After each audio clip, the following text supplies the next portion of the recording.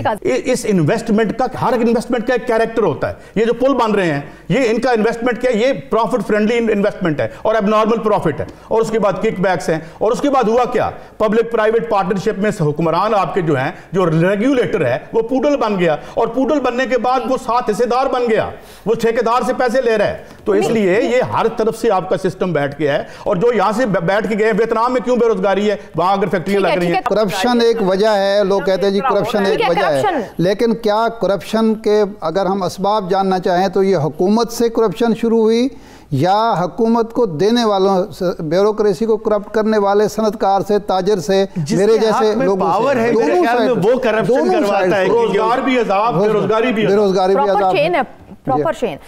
میر صاحب, ہر کوئی یہی چاہتا ہے کہ وہ سرکاری جو نوکری حاصل کر لے, لیکن وہاں تو سفارش کا ایک کلچر ہمیں اسٹرانگ دکھائی دیتا ہے. پرائیویٹ سیکٹر میں تو ہائر فائر بہت تیزی سے ہو رہا ہے. پھر کس طرح سے ہم دیکھیں گے کہ اس جو ایلیمنٹ کو, پرٹیکولر بے روزگاری کا, اسے ہم کس طرح سے پھر نیچے لے کر آ سکتے ہیں؟ دیکھیے, جیسے سب کہہ رہے ہیں نا کہ ہمیں انیبلنگ انوائرمنٹ کی جو ہم بات کرتے ہیں, یہ انگلش کا لفظ بنایا ہوا ہم نوکریاں دینے کے بجائے ایسا ایک ماحول پیدا کریں کہ جہاں پہ نوکریاں کریٹ ہو سکیں, انٹرپرنورشپ کریٹ ہو سکے.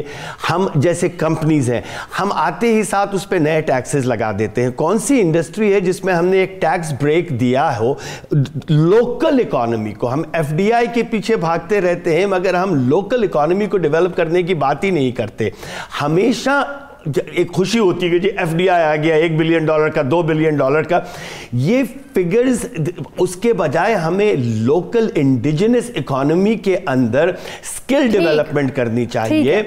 سی پیک ہمارے پاس ہے, مگر سی پیک کا بھی, ٹھیک ہے میر صاحب, آپ کا کامنٹ آ گیا, چھوٹا سا بریک لیں گے.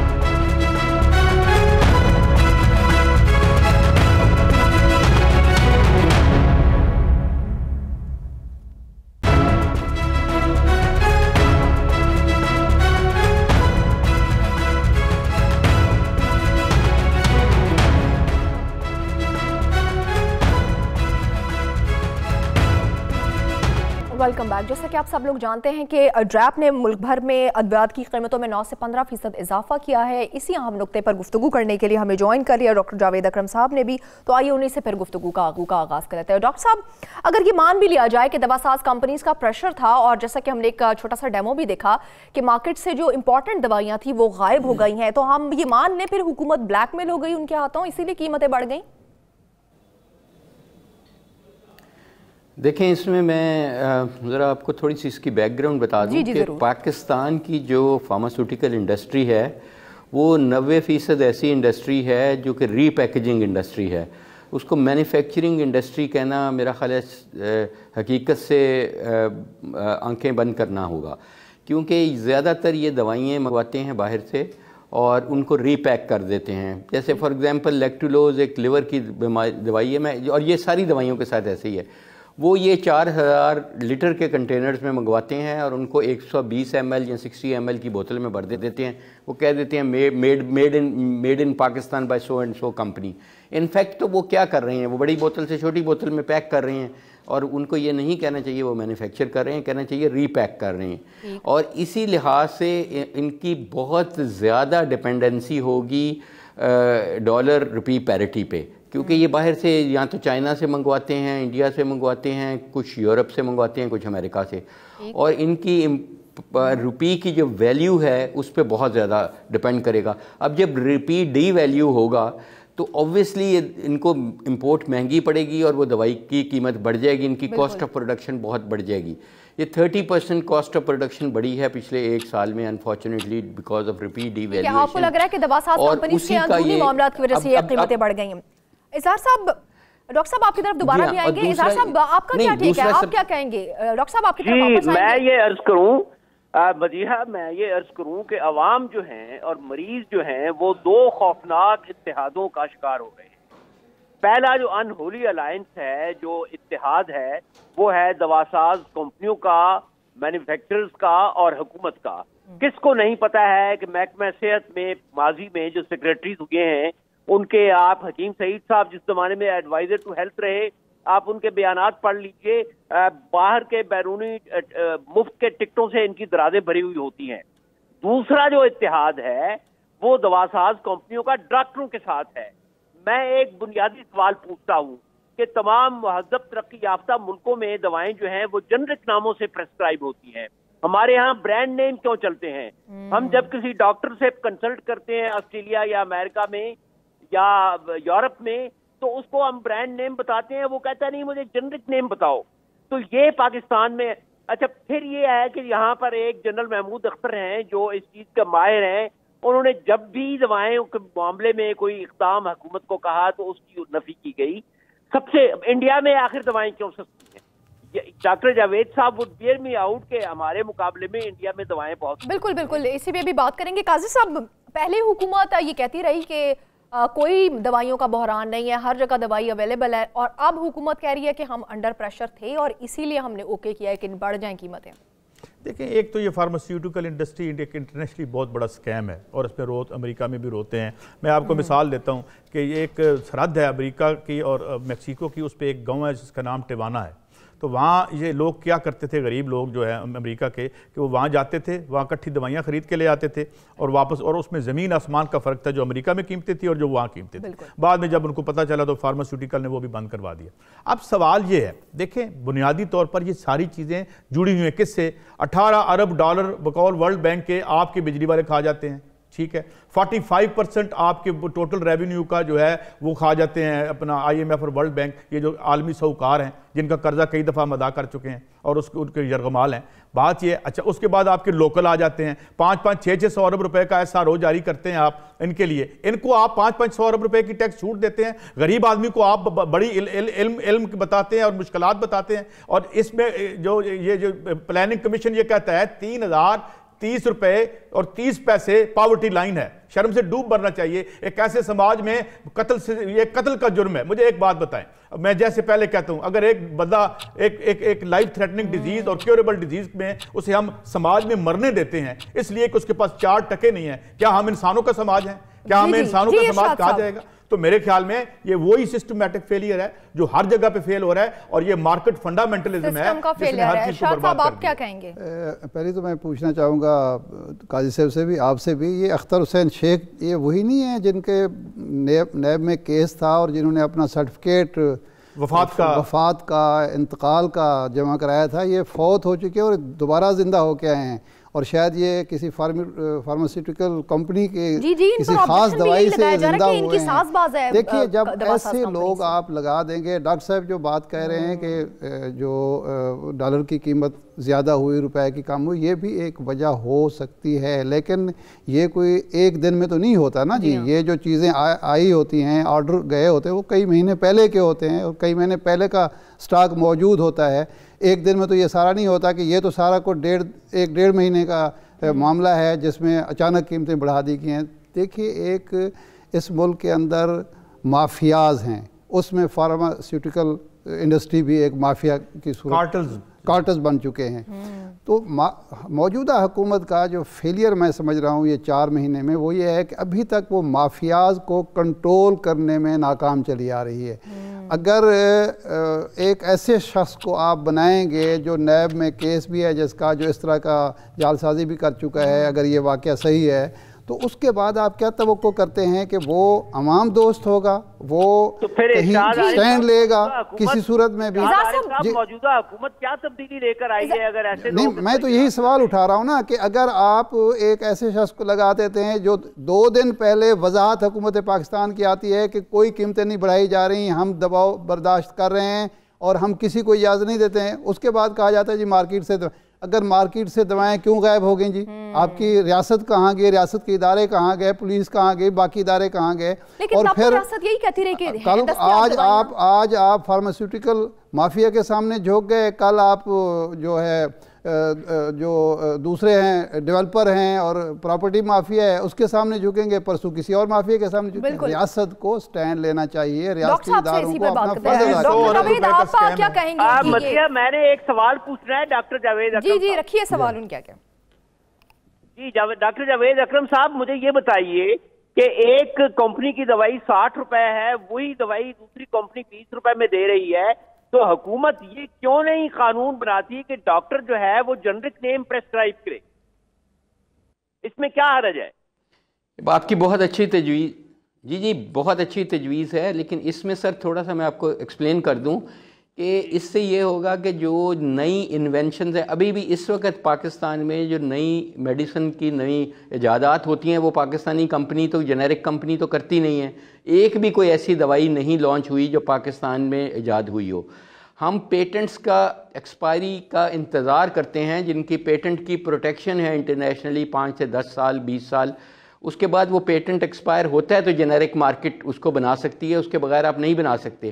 اگر آپ خالی اسی پہ کریں گے کہ جنیرک مارکیٹس پہ انحصار کریں گے تو آپ کی جو, کیونکہ میڈیسنز کی میں ایک ریولوشن آ رہی ہے, ہر سال نئی دوائیں آ رہی ہیں, پرانی دوائیوں کا پتہ لگ رہا ہے کہ سائیڈ افیکٹ ہے. جی امریکہ میں دیکھیں, امریکہ میں جو زیادہ تر مارکیٹ ہے, امریکن مارکیٹ اس وقت تقریباً 55% ان کی برانڈز کی ہے. جیسے فائزر ایک بہت بڑی کمپنی ہے, دنیا کی سب سے بڑی کمپنی ہے, دیٹس این امریکن کمپنی, وہ اپنے برانڈ سے بیچتی ہے. ٹارویسٹاٹن جو وہ بیچتی ہے وہ لپیٹور کے نام سے ہی وہاں بکتی ہے. لیکن انہوں نے 7 جنیرک کو بھی جیسے ہمارے ملک میں ہے وہ بھی کیا ہوا ہے. پرابلم یہ ہے سر کہ جو مین ایشو ہے وہ ہم سمجھنے کی کوشش کر لیں کہ پاکستان میں, میں ایک یونیورسٹی کا وائس چانسلر ہوں اور پہلے بھی وائس چانسلر رہا ہوں, تیسری دفعہ بنا ہوں الحمدللہ. ہم نے پاکستان میں نئی ایجادات کر بیٹھے ہیں, ہم کوئی کم از کم 50 کے قریب نئی دوائیں ادھر کلون کر بیٹھے ہیں, لیکن ادھر کوئی ایسا طریقہ کار نہیں ہے کہ ان کو جنیرک ہم لے جائیں مارکیٹ تک, کیونکہ ان کا کوئی پاتھ وے ڈیفائنڈ نہیں ہے. اور سب سے بڑی بات یہ ہے جو انڈیا کی اگزامپل دے رہے ہیں, انڈیا نے تو ملٹی نیشنل کو آپریٹ ہی نہیں کرنے دیتی. وہاں للی جو ہے یا فائزر جو ہے اپنے آپ نہیں آپریٹ کر سکتی, لوکل پارٹنر کے ساتھ آپریٹ کرتی ہے. دوسرا, انڈیا کی جو نیشنلسٹک پالیسی ہے وہ آپ کو ضرور لائسنس دیتی ہے ایک دوائی بنانے کا, چاہے وہ ٹارویسٹاٹن ہے چاہے کوئی بھی کمپاؤنڈ ہے, وہ آپ امپورٹ کر کے اس کو بنا لیتے ہیں, لیکن وہ کہتی ہے 5 سال بعد اس کا را مٹیریل بھی یہیں بنائیں گے. یہ دوائیں آپ تبھی سستی کر پائیں گے جب آپ بیسک را مٹیریل یہاں بنائیں گے, صرف امپورٹ بیسڈ انڈسٹری نہیں ہوگی. اس وقت پاکستان کی 95% انڈسٹری امپورٹ پہ ریلائی کر رہی ہے. آپ کو یہاں پہ ان کو فورس کرنا چاہیے اور ان کو ساتھ ٹیکس ہالیڈے دیں, ان کو ٹیرف کم کریں کہ بھئی آپ بیسک را مٹیریل یہاں بنائیں, اور جو را مٹیریل ہماری یونیورسٹیز بنا بھی بیٹھی ہیں اس کو فاسٹ ٹریک پہ کمرشلائز کریں. ابھی چیف جسٹس صاحب نے اس پہ سو موٹو لیا, الحمدللہ انہوں نے جسٹس کمیشن کا, لا اینڈ جسٹس کمیشن کا اجلاس پورا بلایا, پورا دن بیٹھے رہے منڈے والے دن. یہ پچھلے اسلام آباد مجھے ہی بلایا تھا کیونکہ یہ ہماری انوینشنز تھی, اور انہوں نے ڈریپ کو کہا ہے کہ کلینکل ٹرائلز کی کمیٹی بنائی جائے اور فوری طور پہ کمرشلائزیشن کرنے کا پاتھ وے دیا جائے. تو یہ ہے طریقہ کار دوائیوں کو ایکچوئل سستا کرنے کا کہ آپ کی ہوم گرون ریسرچ لے گی تو ہی بات آگے جائے گی. اور کیونکہ سپریم کورٹ تو اب نوٹس لے چکے, لیکن ہم دیکھتے ہیں کہ حکومت و دوا ساز کمپنیوں سے بلیک میل ہو رہی ہے. اسی کی ڈیٹیل ایک چھوٹے سے بریک کے بعد سٹے ود اس.